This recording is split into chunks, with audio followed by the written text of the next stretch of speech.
देखिए, नियोजित शिक्षक बहाली प्रक्रिया जो हुई थी, उसमें एक बड़ा फर्जीवाड़ा जो है वो सामने आया है।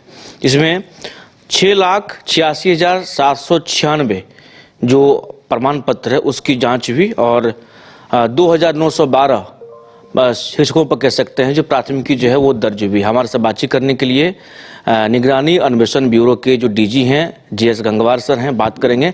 सर, क्या कुछ पूरा मामला है जो सामने आया है? देखिए, शिक्षक जांचों के संबंध में मैं आपको बता दूं, माननीय उच्च न्यायालय पटना द्वारा एक CWJC था, रंजीत पंडित एवं अन्य बनाम बिहार सरकार, 2014 का मामला था। उसमें निर्देश दिया था कि जो भी नियोजित शिक्षक शिक्षिकाएं हैं और जो वर्ष 2006 से 2015 के बीच नियोजित किए गए हैं, उनके द्वारा जो प्रमाण पत्र अपने नियोजन के समय दिए गए थे, उन सबकी निगरानी अन्वेषण ब्यूरो के द्वारा जांच कराई जाए। इसके आधार पर पिछले लगभग 9 वर्षों में हमने शिक्षा विभाग को पत्र भेजे और उनके द्वारा हम लोगों को तमाम शिक्षकों के फोल्डर और उनके द्वारा समर्पित प्रमाण पत्र उपलब्ध कराए गए। वो प्रमाण पत्र अलग अलग विश्वविद्यालय या अलग अलग डिग्री या अलग अलग बोर्ड से संबंधित थे। कुछ बोर्ड राज्य के अंदर के थे और कुछ बोर्ड राज्य के बाहर के भी थे, हाई स्कूल के, इंटरमीडिएट के और अन्य परीक्षाओं के। उन सभी की हमने जांच कराई, उनके सभी मूल प्रमाण पत्रों की जांच कराई। तो 30 नवंबर 2025 तक का जो आंकड़ा है उसमें 6,46,796 प्रमाण पत्रों की हमने जांच पूरी कर ली है। निगरानी अन्वेषण ब्यूरो के द्वारा जांच पूरी कर ली गई। उक्त जांच के क्रम में जो फर्जीवाड़ा पाया गया उसमें अंक प्रमाण पत्र या तो गलत थे या पूरे के पूरे ही फेक थे या अन्य प्रमाण पत्र उस विश्वविद्यालय या उस बोर्ड के द्वारा जारी ही नहीं किए गए थे। तो ऐसे बहुत सारे मामले हमारे पास में आए। कुल 2,912 ऐसे शिक्षक शिक्षिकाओं एवं अन्य के विरुद्ध में हमने प्राथमिकी दर्ज कराई, जिसमें FIR की संख्या 1,707 है और ये कार्रवाई अभी भी चल रही है। इस साल भी हमने तमाम FIR जनवरी से लेकर अभी नवंबर तक कराई हैं और कुल FIR की संख्या अभी इस साल 126 है, जिसमें नवंबर में ही हमने 15 FIR कराई। अभी दिसंबर की भी कार्रवाई हो रही है। तो कुल मिलाकर के इस साल के 126 जो कांड हैं जिसमें प्राथमिकी अभियुक्त 126 है, मिला करके अभी तक 1207 हमने जो FIR दर्ज की वो मामला है। और भी कुछ प्रमाण पत्र जो लंबित हैं उनकी जांच कराई जा रही है। कुछ प्रमाण पत्र अभी भी बोर्ड में और विभिन्न स्थानों पर लंबित हैं, उनके यहाँ से जांच अभी नहीं हो पाई है। तो जैसे जैसे आती जाएगी हम लोग इसके अनुसार हम लोग कार्रवाई करेंगे। एक से सर और जानना चाहेंगे, क्या लग रहा है जो इसके पीछे की जो वजह है वो हम जानना चाहेंगे। जो इसके पीछे की वजह क्या रही? नौकरी लेने के चक्कर में लोगों ने इस तरह की चीज़ें स्टेप उठाया जो भाई फर्जी में चीज़ों को दे दिया और उस वक्त उस तरह से चीज़ें नहीं हुई और लोगों को नौकरी भी मिल गई।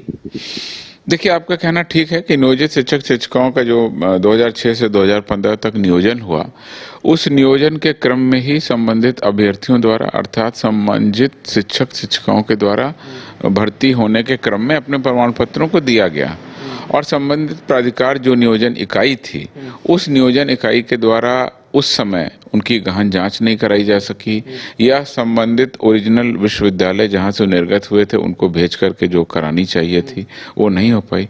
और कुल मिलाकर के शिक्षा विभाग और माननीय उच्च न्यायालय को जब ये संज्ञान में आया तो उनके द्वारा कहा गया कि उक्त पीरियड में जो भी बहाल हुए थे, नियुक्त हुए थे, नियोजित हुए थे, उन सभी की जांच की जाए। उसी के क्रम में यह कार्रवाई की गई है। कहीं फर्जी प्रमाण पत्र का मामला है, कहीं फर्जी अंक प्रमाण पत्र हैं, कहीं पर विश्वविद्यालय या बोर्ड ही नहीं है जिनके द्वारा जारी किया गया। कई स्थानों पर नाम में गलती है, कई स्थानों पर जन्म तिथि में। कुल मिलाकर के डिफरेंट टाइप ऑफ जो एरर्स हैं और जो गलतियां पाएंगे उसके आधार पर हमने FIR दर्ज करा दी है और वो FIR संबंधित जिलों के संबंधित थानों में दर्ज कराई गई जहां पर उनका नियोजन हुआ था। अब इन कांडों का अनुसंधान जिला पुलिस कर रही है। पुलिस मुख्यालय से हमने अनुरोध किया है कि अब इन मामलों के अनुसंधान की निगरानी पुलिस मुख्यालय भी अपने स्तर से करे, जिससे कि इन प्राथमिकियों पर जो आगे की कार्रवाई है वो हो सके। कितने लोगों की अभी तक गिरफ्तारी हुई इसमें? ये आंकड़ा हम लोग नहीं मेंटेन कर रहे, हम लोगों का काम था एफआईआर दर्ज कराना। तो माननीय उच्च न्यायालय के निर्देशानुसार हम लोगों ने जांच पूरी कर ली है और एफआईआर के लिए जिला पुलिस को भेज दिया। प्रावधान क्या है जो अनुसंधान में मतलब जब पद से हटा दिया जाना या सजा क्या कुछ है? देखिए, अनुसंधान के क्रम में तो सीधे सीधे क्रिमिनल केस है और क्रिमिनल केस में जो सारी चीजें हैं उनसे जवाब पूछना, उसके बाद उनके खिलाफ में सबूत है तो उनको गिरफ्तार करना, चार्जशीट दाखिल करना, फिर न्यायालय में मुकदमा चलेगा। वो सारी क्रिमिनल एक्शन है जो जिला पुलिस लेगी। जो एडमिनिस्ट्रेटिव एक्शन है उनको हटाना नहीं हटाना ये तो संबंधित विभाग का निर्णय है, इस पर वो लोग कार्रवाई करेंगे। चलिए, तो हमारे साथ जेएस गंगवार सर थे, तमाम बातचीत कर रहे थे जो अभी तक इस मामले में कार्रवाई हुई है या फिर इस मामले में जो भी बातें सामने आई है। श्री सोनू के साथ अनुसूचित पटना। घर रहने का मकान भर नहीं, ये खुशियों की तिजोरी है। दरवाजे पर दस्तक देता पड़ोस, खिड़कियों से उमड़ आता आसमां, तारों में उलझी ऐसी ना जाने कितनी दास्तां। कहती हैं चले डायमंड सिटी, एक सफर हम सफर के साथ अपने घर तक।